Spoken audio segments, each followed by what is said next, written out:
The Count of Monte Cristo. Chapter 52. Toxicology. It was really the Count of Monte Cristo who had just arrived at Madame de Villefort's for the purpose of returning the procureur's visit, and at his name, as may be easily imagined, the whole house was in confusion.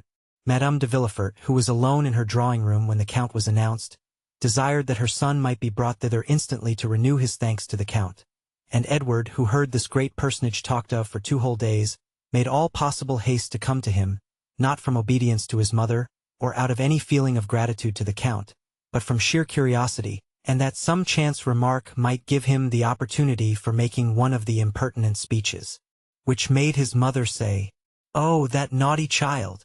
But I can't be severe with him, he is really so bright." After the usual civilities, the Count inquired after M. de Villefort. "My husband dines with the Chancellor," replied the young lady. "He has just gone, and I am sure he'll be exceedingly sorry not to have had the pleasure of seeing you before he went." 2 visitors who were there when the Count arrived, having gazed at him with all their eyes, retired after that reasonable delay which politeness admits and curiosity requires. "What is your sister Valentine doing?" inquired Madame de Villefort of Edward. "Tell someone to bid her come here, that I may have the honor of introducing her to the Count." "You have a daughter then, madame?" inquired the Count. "Very young, I presume?" "The daughter of M. de Villefort by his first marriage," replied the young wife. "A fine, well-grown girl." "But melancholy?" interrupted Master Edward, snatching the feathers out of the tail of a splendid paroquet that was screaming on its gilded perch, in order to make a plume for his hat. Madame de Villefort merely cried, "Be still, Edward." She then added, "This young madcap is, however, very nearly right, and merely re-echoes what he has heard me say with pain 100 times. For Mademoiselle de Villefort is, in spite of all we can do to rouse her, of a melancholy disposition and taciturn habit, which frequently injure the effect of her beauty. But what detains her? Go, Edward, and see. Because they are looking for her where she is not to be found." "And where are they looking for her?" "With Grandpapa Noirtier." "And do you think she is not there?"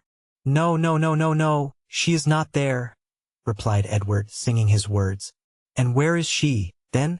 If you know, why don't you tell?" "She is under the big chestnut tree," replied the spoiled brat as he gave, in spite of his mother's commands, live flies to the parrot, which seemed keenly to relish such fare. Madame de Villefort stretched out her hand to ring, intending to direct her waiting-maid to the spot where she would find Valentine, when the young lady herself entered the apartment. She appeared much dejected, and any person who considered her attentively might have observed the traces of recent tears in her eyes.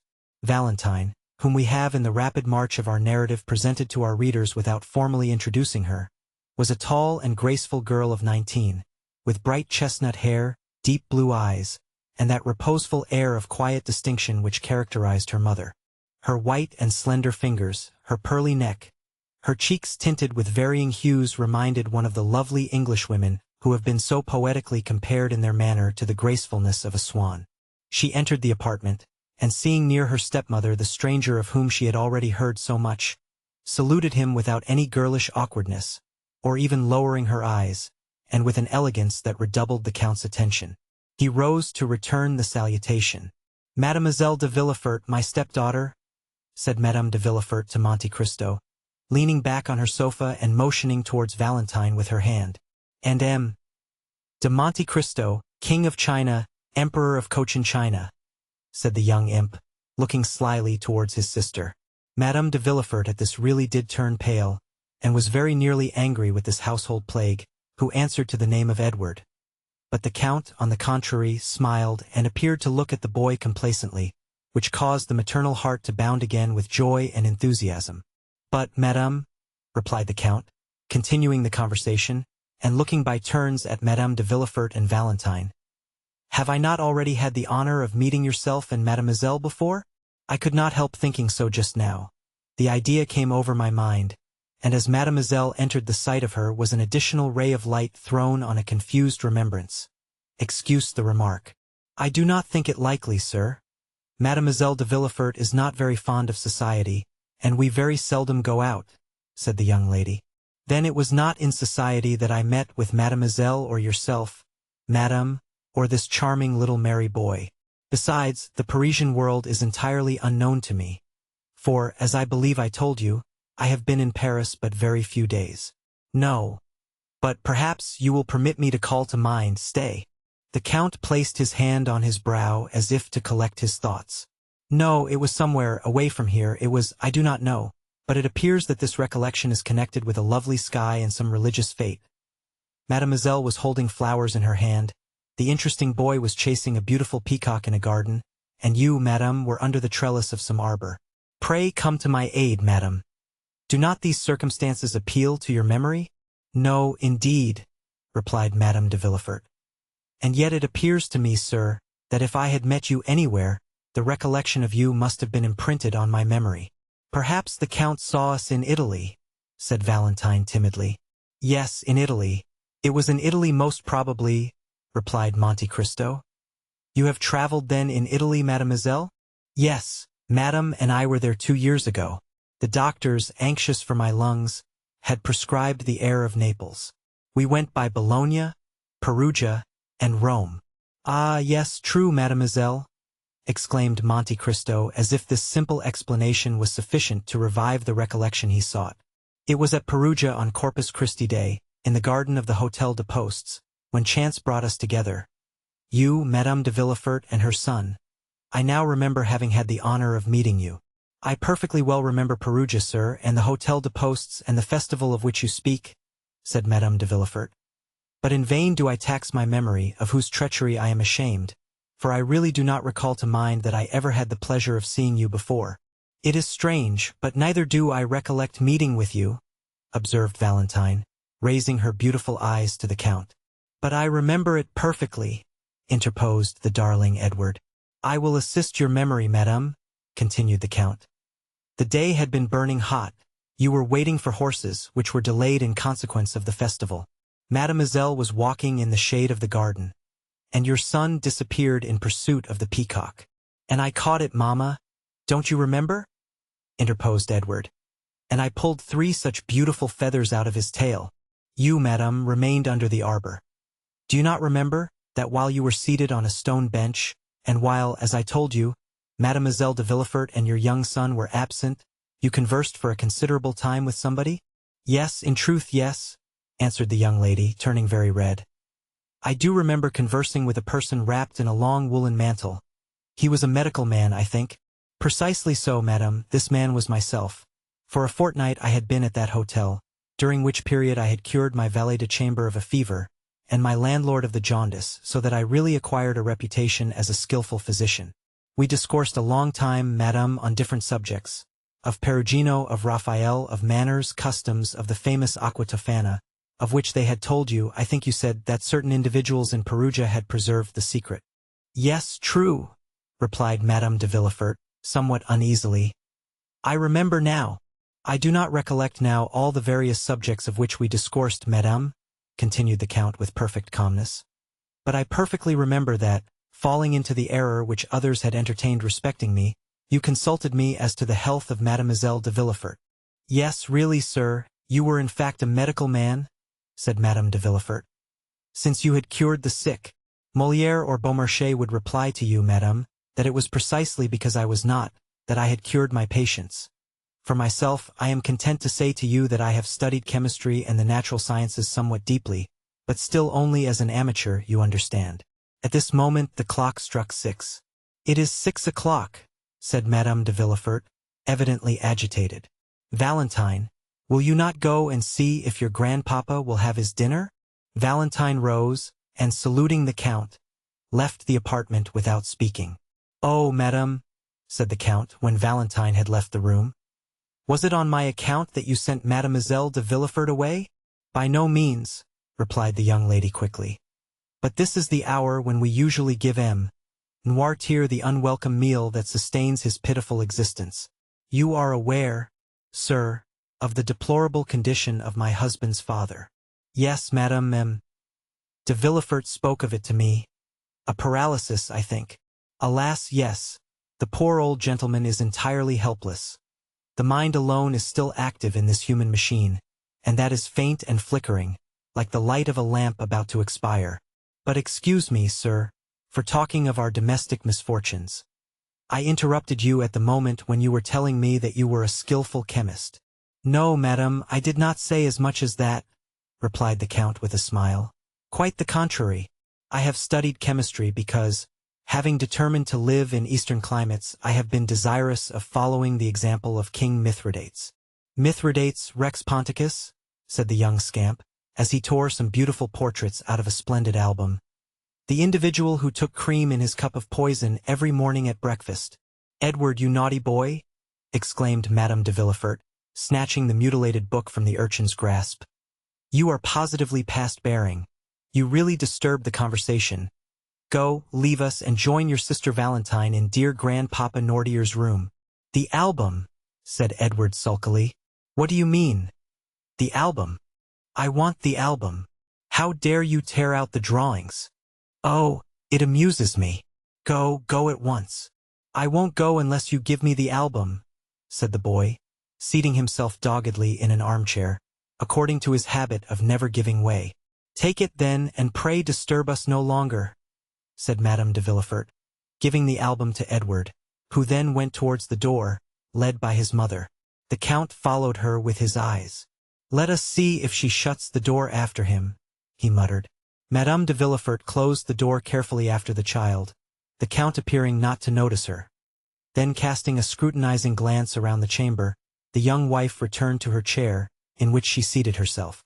Allow me to observe, madame, said the Count, with that kind tone he could assume so well. You are really very severe with that dear clever child. Oh, sometimes severity is quite necessary, replied Madame de Villefort, with all a mother's real firmness.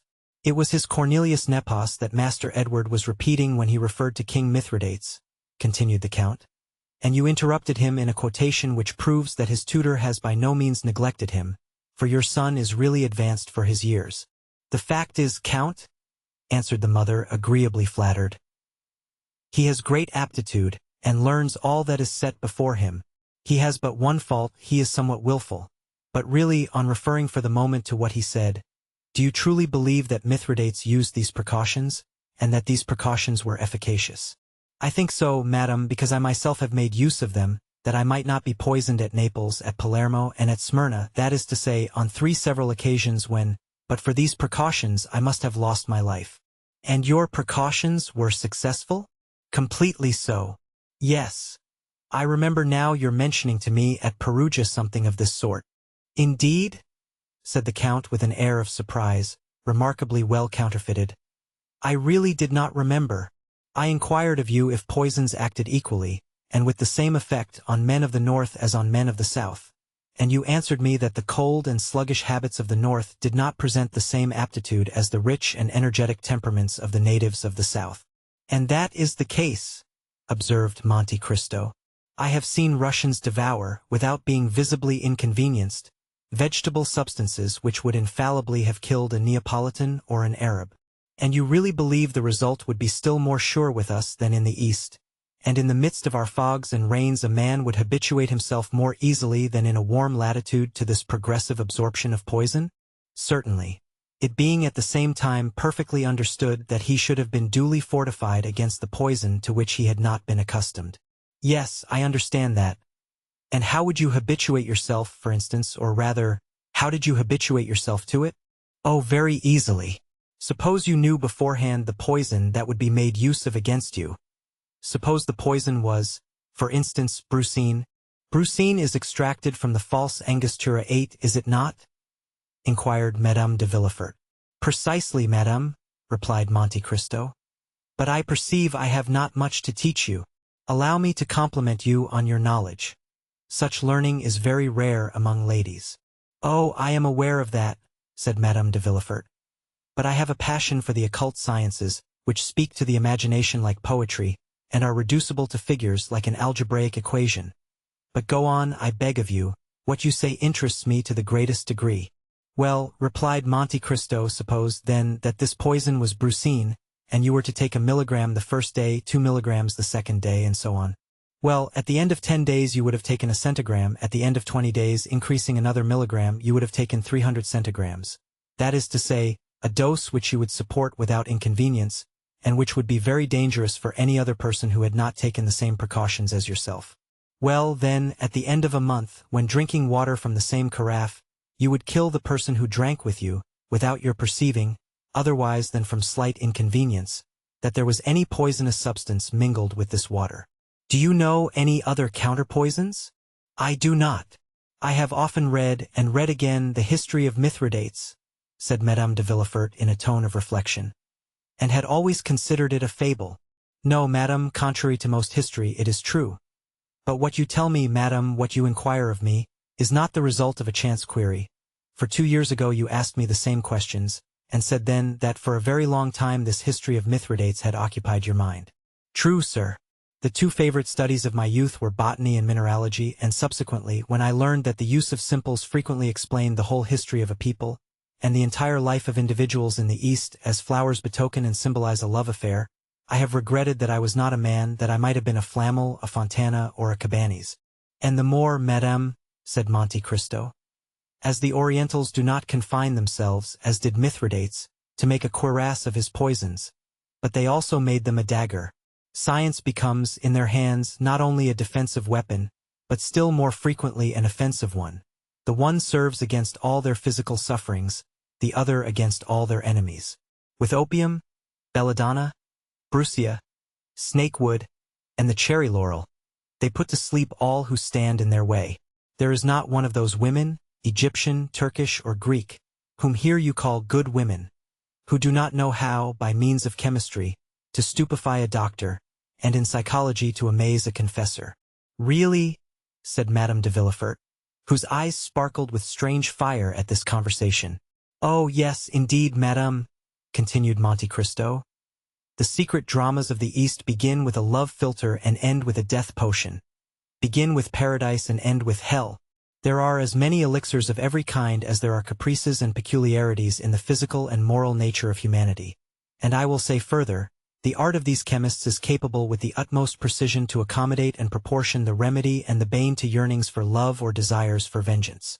But, sir, remarked the young woman, these Eastern societies, in the midst of which you have passed a portion of your existence, are as fantastic as the tales that come from their strange land. A man can easily be put out of the way there, then. It is, indeed, the Baghdad and Basora of the 1001 Nights.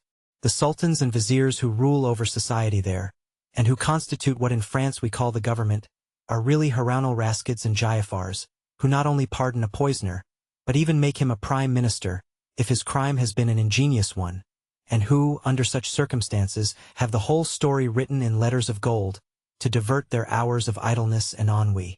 By no means, madam, the fanciful exists no longer in the East. There, disguised under other names, and concealed under other costumes, are police agents, magistrates, attorneys general, and bailiffs. They hang, behead, and impale their criminals in the most agreeable possible manner. But some of these, like clever rogues, have contrived to escape human justice, and succeed in their fraudulent enterprises by cunning stratagems. Amongst us a simpleton, possessed by the demon of hate or cupidity, who has an enemy to destroy, or some near relation to dispose of, goes straight to the grocers or druggists, gives a false name, which leads more easily to his detection than his real one, and under the pretext that the rats prevent him from sleeping, purchases 5 or 6 grams of arsenic. If he is really a cunning fellow, he goes to 5 or 6 different druggists or grocers, and thereby becomes only 5 or 6 times more easily traced. Then, when he has acquired his specific, he administers duly to his enemy, or near kinsman, a dose of arsenic which would make a mammoth or mastodon burst, and which, without rhyme or reason, makes his victim utter groans which alarm the entire neighborhood. Then arrive a crowd of policemen and constables.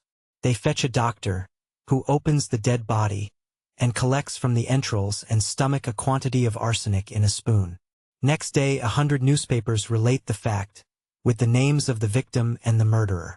The same evening the grocer or grocers, druggist or druggists, come and say, "It was I who sold the arsenic to the gentleman," and rather than not recognize the guilty purchaser, they will recognize 20.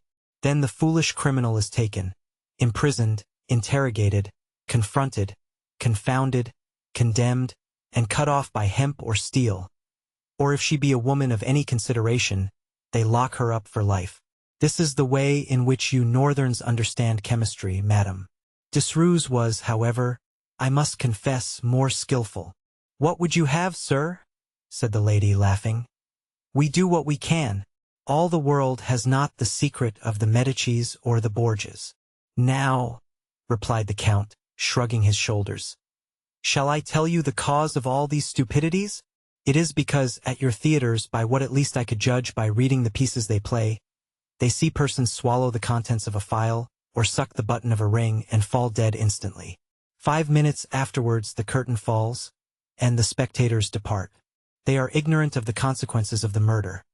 They see neither the police commissary with his badge of office, nor the corporal with his 4 men, and so the poor fools believe that the whole thing is as easy as lying.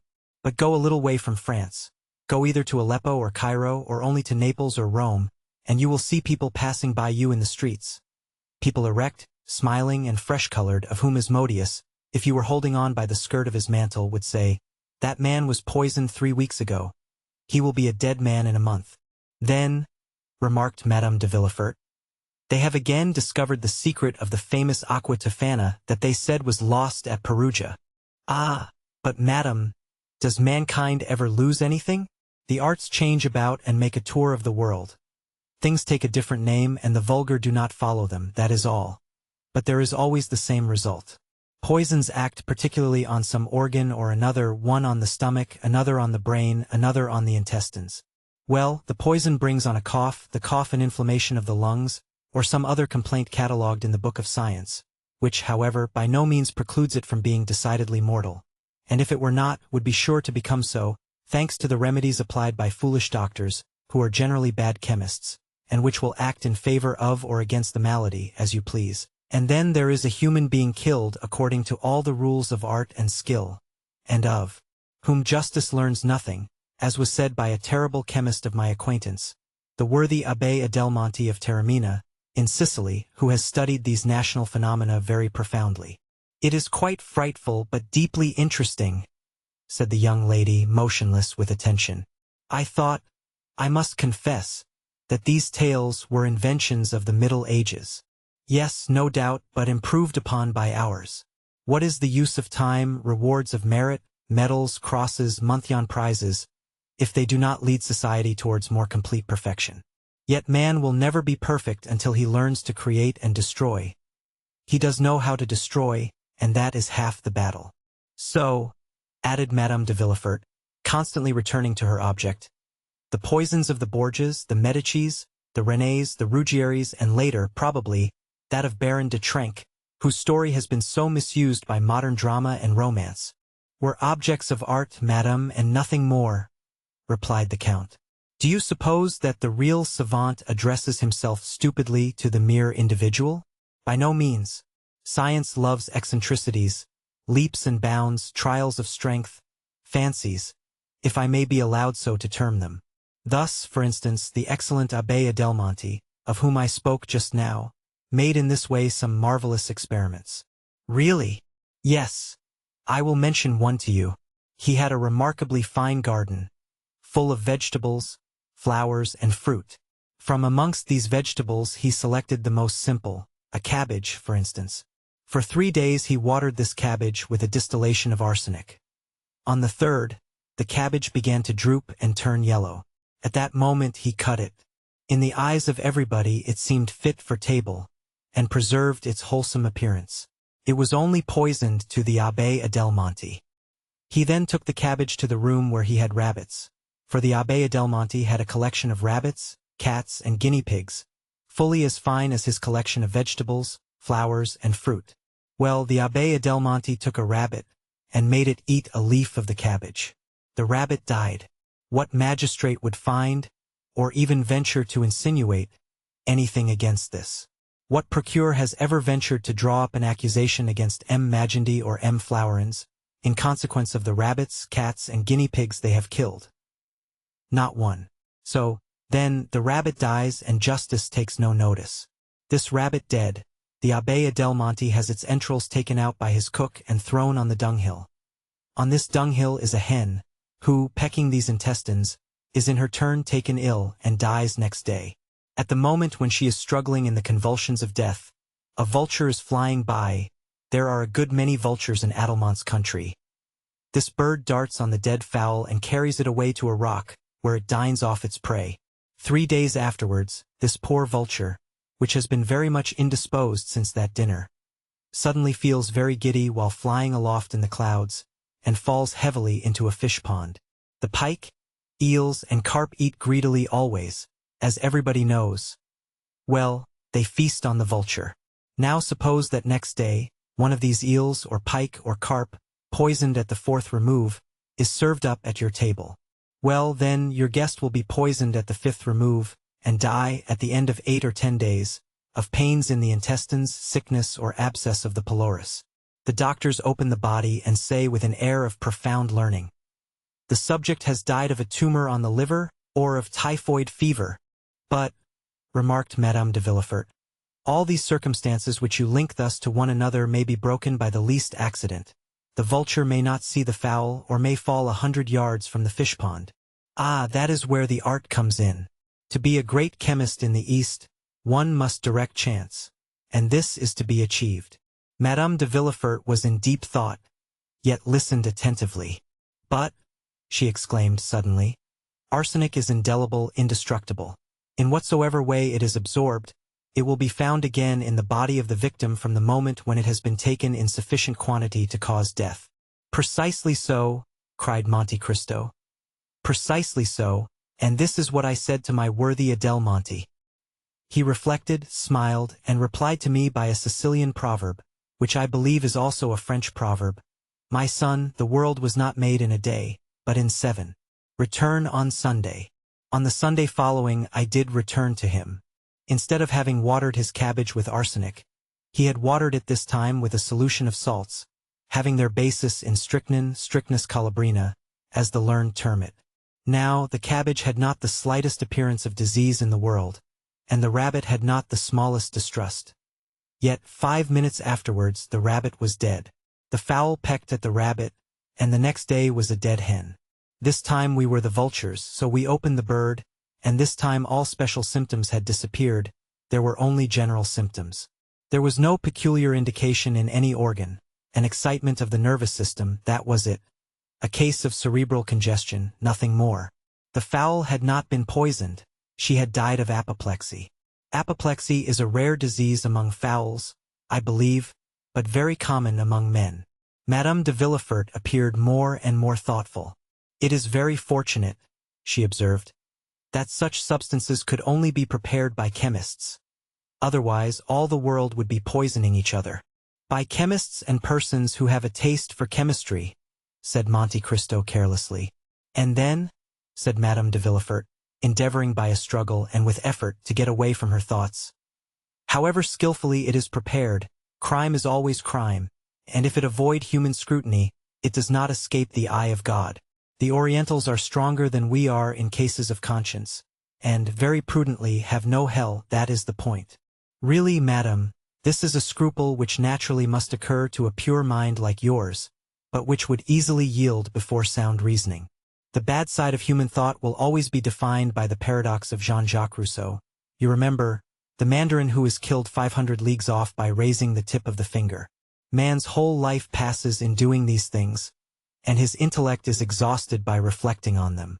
You will find very few persons who will go and brutally thrust a knife in the heart of a fellow creature, or will administer to him, in order to remove him from the surface of the globe on which we move with life and animation, that quantity of arsenic of which we just now talked. Such a thing is really out of rule, eccentric, or stupid. To attain such a point, the blood must be heated to 36 degrees, the pulse be, at least, at 90, and the feelings excited beyond the ordinary limit.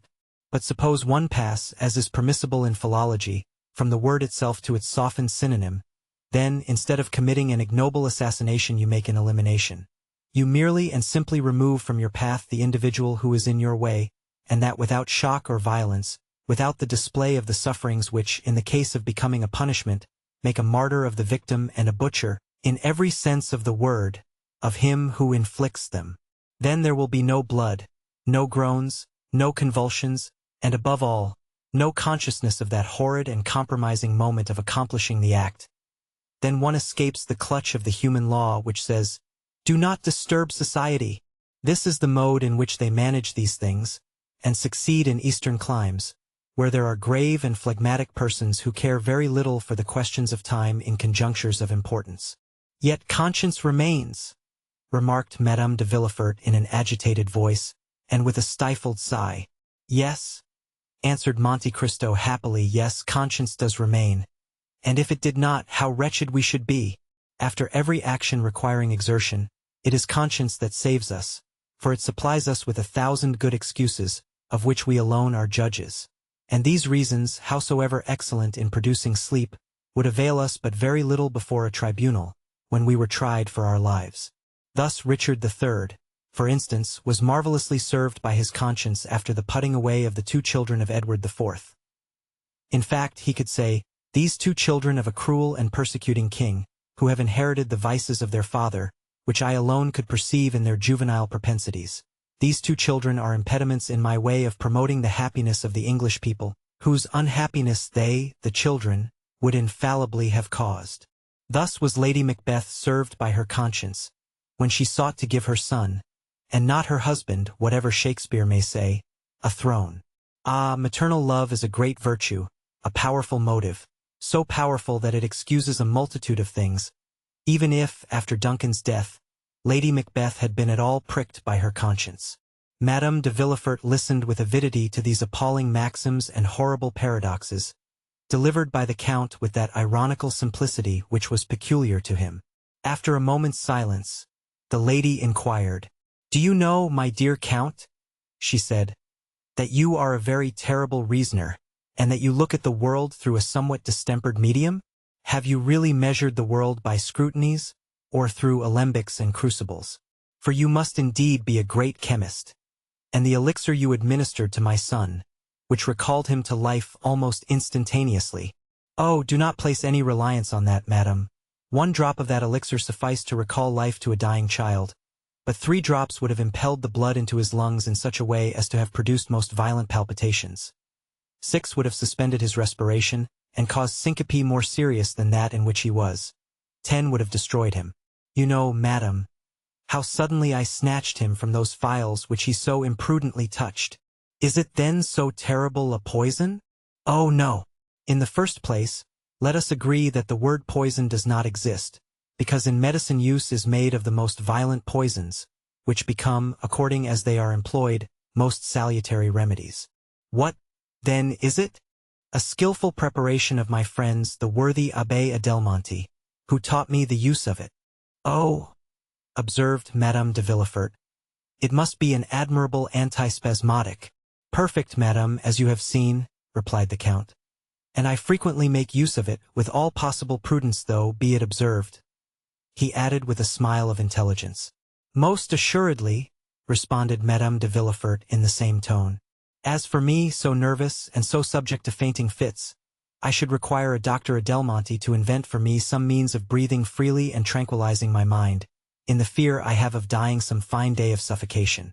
In the meanwhile, as the thing is difficult to find in France, and your abbé is not probably disposed to make a journey to Paris on my account, I must continue to use Monsieur Planche's antispasmodics, and mint and Hoffman's drops are among my favorite remedies. Here are some lozenges which I have made up on purpose. They are compounded doubly strong. Monte Cristo opened the tortoise-shell box, which the lady presented to him, and inhaled the odor of the lozenges with the air of an amateur who thoroughly appreciated their composition.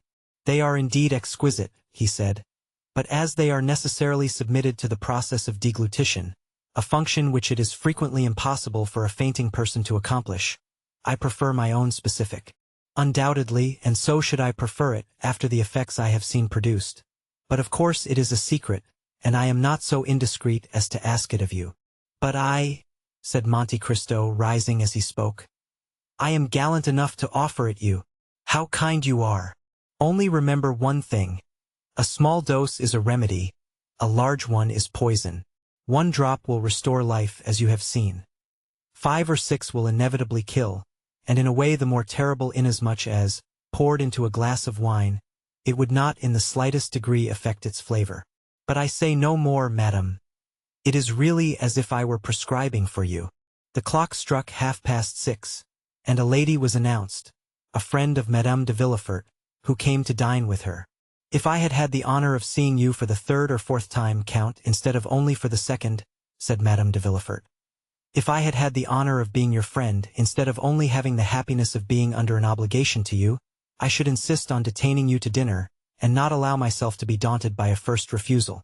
1,000 thanks, madame, replied Monte Cristo, but I have an engagement which I cannot break. I have promised to escort to the Academy a Greek princess of my acquaintance who has never seen your grand opera, and who relies on me to conduct her thither. Adieu, then, sir, and do not forget the prescription. Ah, in truth, madam, to do that I must forget the hour's conversation I have had with you, which is indeed impossible. Monte Cristo bowed, and left the house. Madame de Villefort remained immersed in thought. He is a very strange man, she said, and in my opinion is himself the Adelmonte he talks about. As to Monte Cristo, the result had surpassed his utmost expectations. Good, said he as he went away. This is a fruitful soil, and I feel certain that the seed sown will not be cast on barren ground. Next morning, faithful to his promise, he sent the prescription requested.